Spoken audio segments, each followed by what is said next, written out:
Voici l'histoire d'Ozone, une histoire aussi étrange que la musique de Bill Evans qui l'accompagne aujourd'hui et qui a été inspirée particulièrement de cette image. C'est l'histoire d'un oiseau qui porte des lunettes depuis qu'il est tout petit. Il n'a jamais volé sans ses carreaux.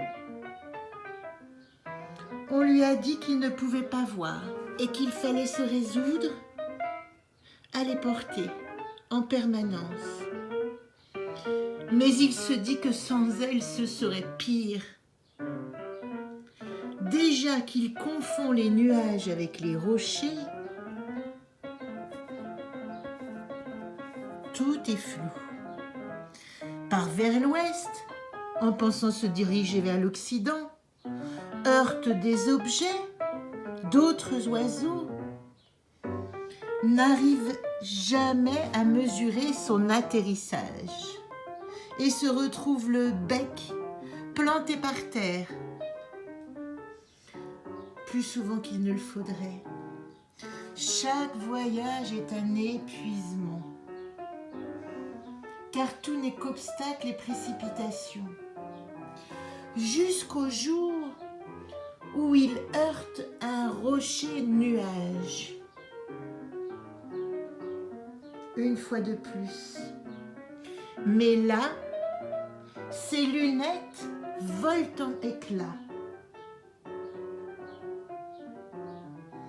Et lui se retrouve sous le choc, les pattes en l'air, affolé, volant le ventre en haut, battant furieusement des empennes pour se rétablir.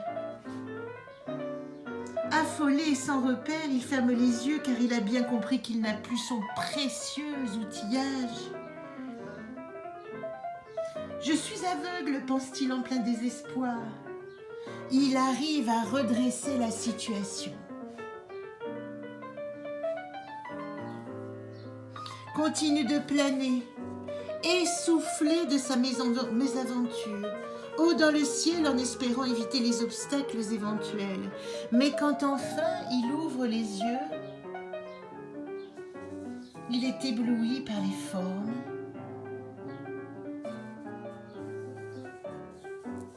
les couleurs, les spirales d'air, les volutes iridescents de fumée, des êtres voletant partout, autour de lui dans une danse légère et gracile. Point de rocher, mais de gros nuages floconneux qu'il traverse avec une facilité déconcertante, et sur son bec, il sent perler des gouttes de condensation qui caressent ses plumes, qui lui lavent délicatement son ramage. Quelle surprise de découvrir ces mouvements de lumière!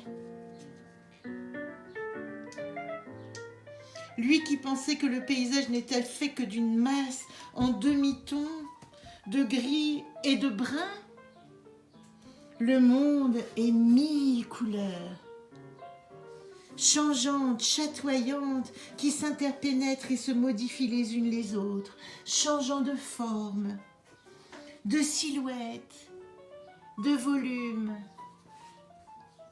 en une danse gracieuse et sensuelle.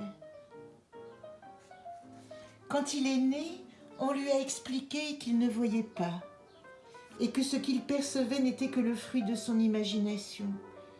Cette croyance l'a aveuglé. Le choc lui a ouvert les yeux.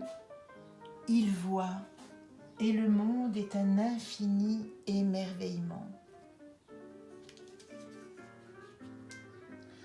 Voilà une histoire très sautante pour nous conter les mésaventures d'Ozone, ce roi oiseau qui dit « Je suis le roi de mon royaume », mais à condition d'avoir le regard de l'aigle et de percevoir tout le paysage, et non pas seulement de s'imaginer et de voler dans ses fantasmes.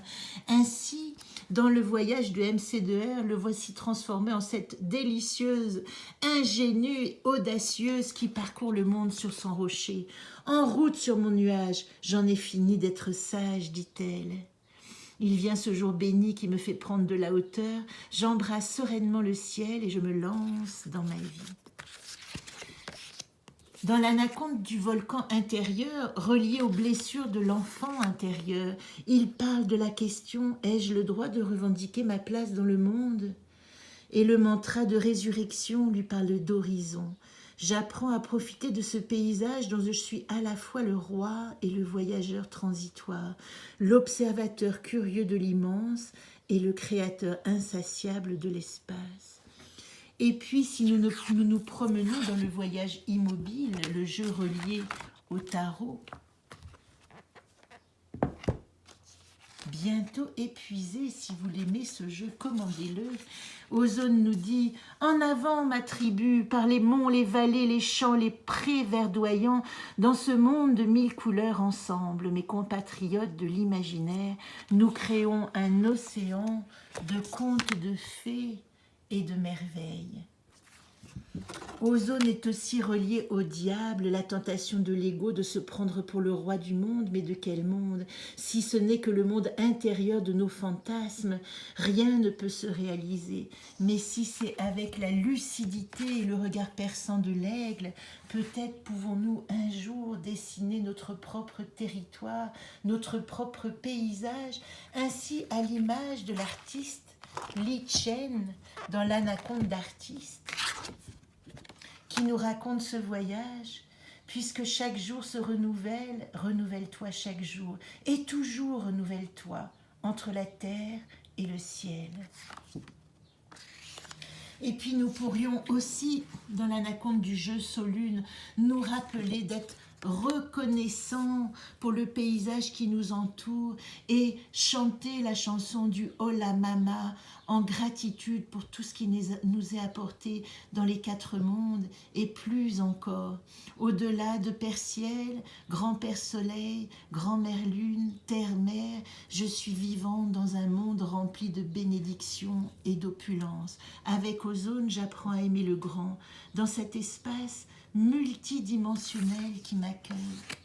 Enfin, dans l'anaconde du jardin enchanté, illustrée par la dessinatrice lyonnaise Florence Joly, nous sommes reliés au jasmin, car Jasmine, la fille du prophète, cadeau de Dieu en persan, raconte ces égarements. Avec le jasmin, nous sommes enivrés et nous partons dans des paysages qui parfois nous font perdre nos pas. Mais le jasmin est aussi le symbole de l'excellence, du voyage et de la quête initiatique. Aussi, sur la comptine de 1 kilomètre à pied, ça use les souliers, je pourrais chantonner cette petite chanson qui m'emmène bien loin. Joli brin de jasmin, tu m'enivres, niché dans ton parfum, je m'envole, tu me délivres. Pour te suivre, j'ai pris mes ailes de condor, en voyage, mon ami, partons au cré du sort. Et voilà pour la jolie poésie de Ozone le voyageur, et nous terminerons par cette poésie en créole qui dit aujourd'hui: lève ton regard un peu plus haut, étoile de Vénus, montre-moi la direction vers le chemin qui descend jusqu'à la rivière. Donne-moi un bâton bien droit pour tenir bon dans le sentier de ce nouveau jardin qui s'offre, empli de 1000 fleurs bienheureuses. Ici, celui qui règne n'est pas seulement le roi de son jardin, mais l'empereur du monde entier.